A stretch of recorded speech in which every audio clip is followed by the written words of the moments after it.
Well, let's make some chicken noodle soup, and I'm going to do it in a pressure cooker. It makes quick work of it and less mess, which is probably my favorite part. So I'm going to start off with adding my aromatics. Here I have all my vegetable scraps. This is from my knife skills class I did. So I've got my onion skins, my parsley, carrot, and celery. And I'm gonna add some water, and I have a little chicken base in there. Next, I'm gonna add my aromatics, my spices, and in this little spice ball, I have some peppercorns, which I'll nestle in there, 2 bay leaves, and then I'm just using chicken breast. Typically, I like to use the carcass of a roasted chicken, but I didn't have any, so I'm gonna poach this chicken and make chicken broth at the same time. So those will go in there. I'm gonna put my lid on, and different pressure cookers work different ways. I line mine up with the unlocked, turn it, make sure that this pressure release valve is turned to pressure, and that lines up. And then I'm gonna select for my chicken breast, pressure cook high, and I'm gonna go 6 minutes. If you were doing chicken bones, you would wanna go about 40 minutes. And then I press start and we wait. I did wanna mention that when you remove the pot, it's very hot. This little insert right here, I have a ceramic coated one, and you're gonna wanna use pot holders or something like that if it's hot.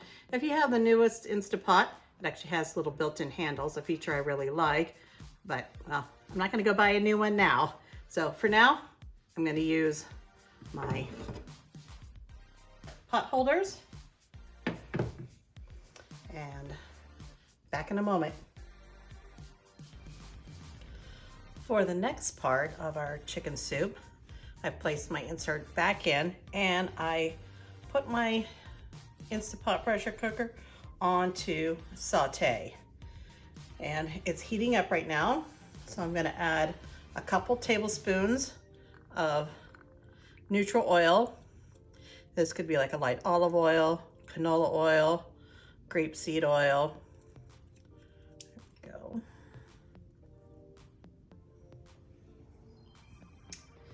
And then to my oil, I'm going to add mirepoix. And a mirepoix is a French word for onions, carrots, and celery. It is the base of most soups. In the New Orleans area, they use something called the Holy Trinity, which is the onion, celery, and instead of carrots, they use bell peppers. So this is gonna go in here, and I'm gonna saute this.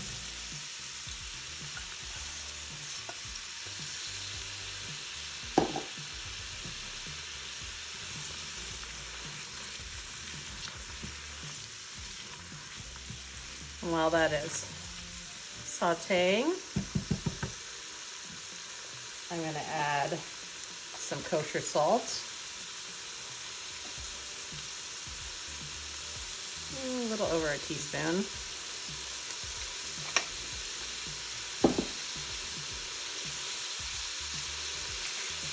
Then we're going to add some fresh ground black pepper. Personally, I like lots of pepper.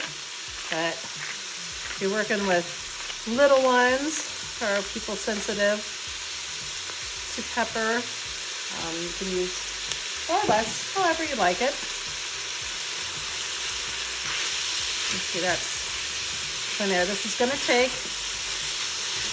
a couple minutes to saute down. See, I've got some odd cuts in here because I did my knife skills class, and I showed different ways to to chop up the carrot and the celery, and didn't want to waste any of it, so into my soup it went. This is already smelling delicious.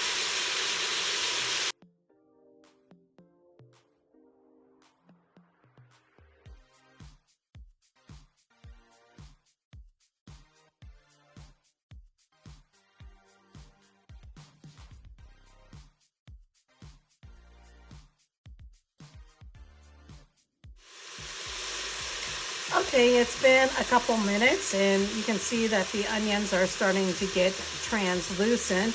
I don't want to cook them too long because I'm going to pressure cook them and they're going to get softer. So now I'm going to add some flour.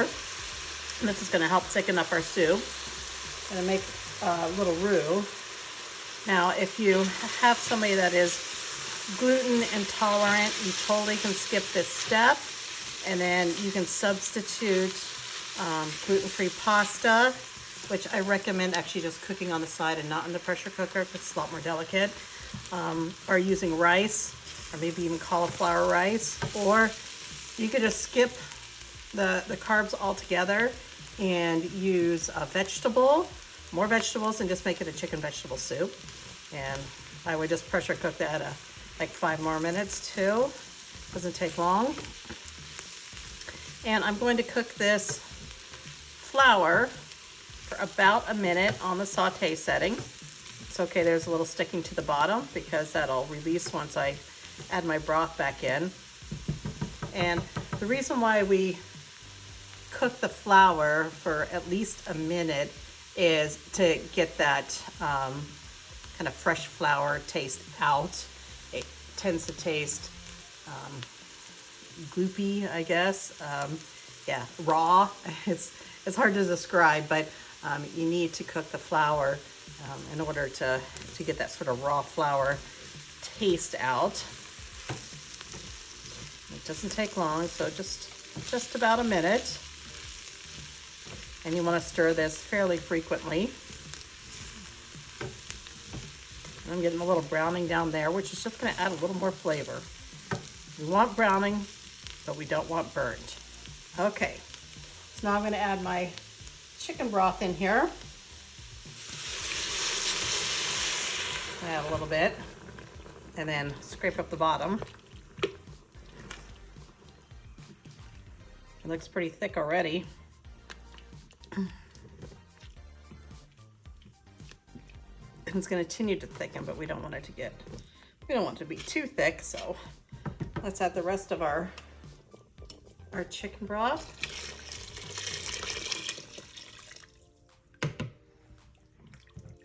There we go. And I'm going to stop that, take it off saute. I'm going to add my chicken here. And you can see that was just the 2 chicken breasts, and it is more than enough chicken.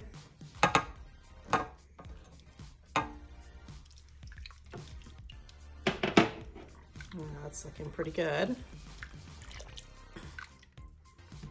And then lastly, I'm going to add my noodles.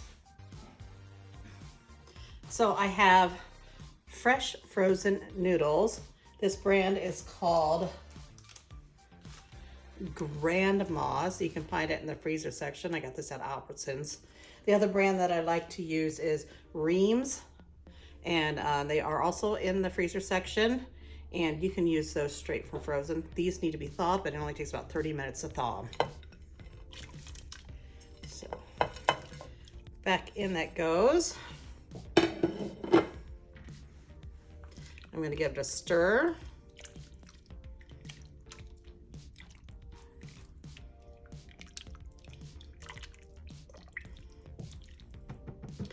And then I'm going to pressure cook this for another 5 minutes. So we're going to put our lid on, line it up, make sure it's clicked into place, lock it, close this pressure release. I'm going to select pressure cook, and I'm going to go high 5 minutes, and start. We'll be back. Release the pressure. And remember, hot steam comes out of here, so use a little tool. All right, it's finished letting the steam out. So I'm gonna open up our soup here. And by the way, this recipe is for an 8-quart size pressure cooker. And you wanna make sure when you do that, you have no more than half full of liquid.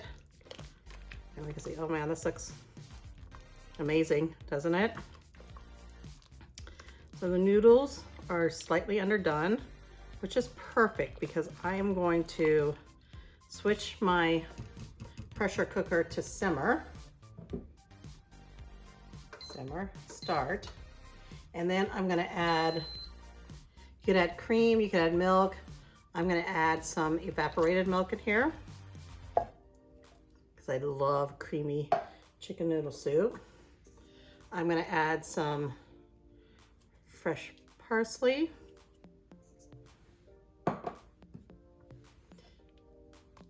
And then I'm gonna let that simmer for a few minutes, and then our soup will be ready to eat.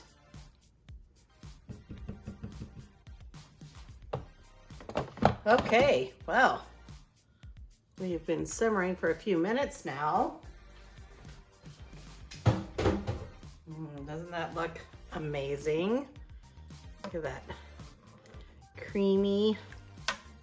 You certainly could leave the milk out, but I love the creaminess of this. Look at that, big pieces of chicken, the carrots, the celery. I think it's probably time to dish this up. Big noodles. This is a hearty meal, especially on a cold day. Who wouldn't love some chicken noodle soup?